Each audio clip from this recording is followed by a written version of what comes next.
The Scribe of Angostura, Narcofiction about the origin of drug trafficking in Ecuador. Chapter 14, The Agreement. Author Fausto Ramos. In homage to his mentor Pablo Escobar, patron Gutierrez baptized Sacala as Napoles, decorated it like the original hacienda of Medellin, with a single-engine plane over its portal. Access and inside, a collection of classic cars among which an old 1934 Chevrolet model full of bullets stood out, as a tribute to the legendary criminals Bonnie and Clyde.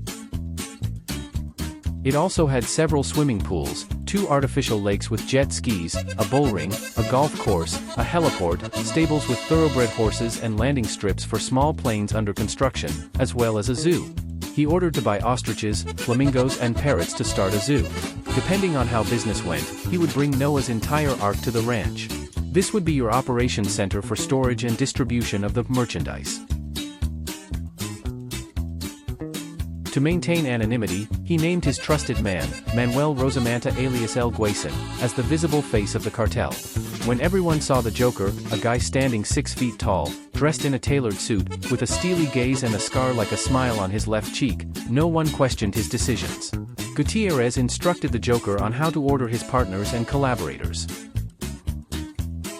Business was growing like wildfire. The first shipments of alkaloids using the Naples runways were a success. The small planes entered and left, with official authorization, loaded with contraband and returned with dollars. The Joker is sitting at the head of a table in Naples, surrounded by Casares, Echeverria, Commander Alfredo, and the chemist. The Antonita brothers stand to the side, watching in silence. Casares comments. The presidential of the Pink Party has risen rapidly. The margin between him and his opponent is minimal. We just need it. Fulfill the commitments to close the deal. Commander Alfredo interrupts. That depends on you. Radars must remain off in Guayaquil, Manta, and Esmeraldas. In addition, we need the border army to reduce controls. Commander Alfredo signals to one of his men, who leaves and returns with a briefcase. He places it on the table and opens it, revealing wads of money. Here is the first part. The rest will come when we see results. Casares and Echeverria nod. They know that this contribution can be decisive in achieving power. After the first meeting, the Joker, Commander Alfredo, and the chemist retire to a smaller room, where the conversation is reserved. El Quimico, representative of the Sinaloa cartel comments. We need to expedite the new route through Esmeraldas. We cannot depend only on the airway. The merchandise must arrive quickly and without risks. The Joker, following the script given by patron Gutierrez, appears as the head of the Ecuadorian cartel. We're working on that. The submarines are ready. They will leave from La Perla to El Oromo. No one will suspect. Commander Alfredo smiles and nods. The advantage is that here, no one has the resources to monitor like before. Political agreements support us. The chemist with his Mexican accent concludes. Perfect. Cali and Sinaloa are satisfied. Just make sure everything works without glitches. We cannot allow carnal mistakes. Yes, the Joker assures, there is no room for mistakes here, chemist. We control the board. Once the meetings are over, the Antonita brothers invite the guests to join the celebration. The party is in full swing.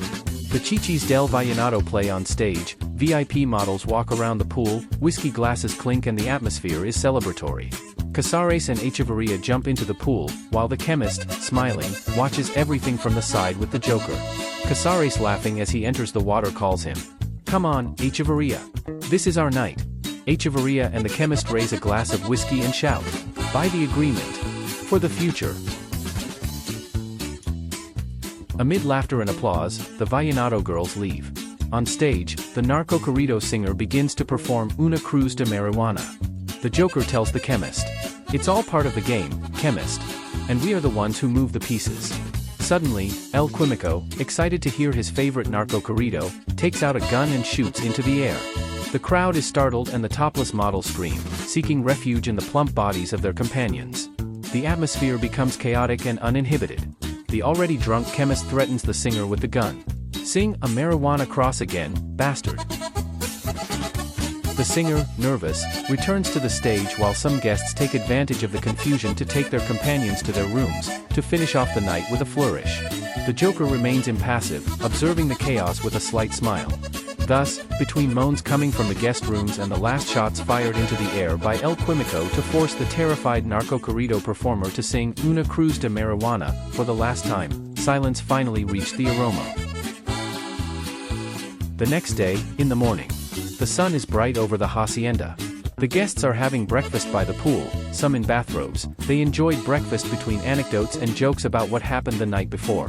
The Joker arrives dressed in a guayabera and dark glasses, sits next to the Antonita brothers, and with an authoritative voice, reminds them, "Gentlemen, I hope you have enjoyed our hospitality, but do not forget why we are here. Everyone has their part in this deal and I hope there will be no hesitation in executing it." Everyone nodded and shook the Joker's hand.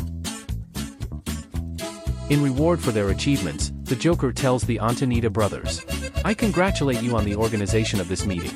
And for that reason, the Esmeralda's route will be yours. But make sure everything works perfectly. Chief Gutierrez does not tolerate mistakes. Visitors do not realize that in a hidden corner of the hacienda, a security camera has recorded what happened." Before noon everyone left Naples and silence finally came, but the consequences of that night will mark the banana country forever. Musical background credits Una Cruz de Marihuana. Grupo Águilas del Norte. If you like this narco-fiction story, share it and help us spread literature. Find the book that predicted the establishment of narcopolitics in Ecuador, The Scribe of Angostura, Narcofiction about the origin of drug trafficking in Ecuador, now available on Amazon. Fausto Ramos, writer.